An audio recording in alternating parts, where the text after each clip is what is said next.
వైఎస్ఆర్ జిల్లా కాసినాయన మండలంలో ఇటీవల కురిసిన గాలి వడగళ్ల వానకు 1000 ఎకరాల అరటి తోట నేలమట్టమైంది. ఇటుకలపాడు, సావిశెట్టిపల్లె గ్రామాల అరటి రైతులు ఎమ్మెల్సీ డీసీ గోవిందరెడ్డిని కలిసి వారికి భరోసా ఇచ్చారు. రాష్ట్ర ప్రభుత్వం స్పందించి వెంటనే అరటి రైతులకు నష్టపరిహారం చెల్లించి ఆదుకోవాలని ఎమ్మెల్సీ డీసీ గోవిందరెడ్డి డిమాండ్ చేశారు. రైతు ఏదైనా పంటలు పండించుకోవాలంటే వ్యవసాయానికి తోడుగా మరి నీటిపారుదల, వాళ్ళకు నీళ్లు ఇవ్వడం అనేది చాలా చాలా ముఖ్యం.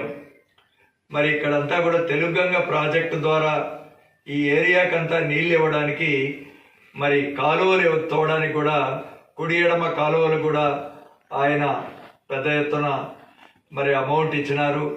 ఇక్కడ మన కాసినాయన మండలంలో 4 గ్రామాలకు లిఫ్ట్ కూడా ఇవ్వడం జరిగింది. అది ఒక లిఫ్ట్ అయితే దాదాపు 80% లిఫ్ట్ పనులు కూడా చేశాం.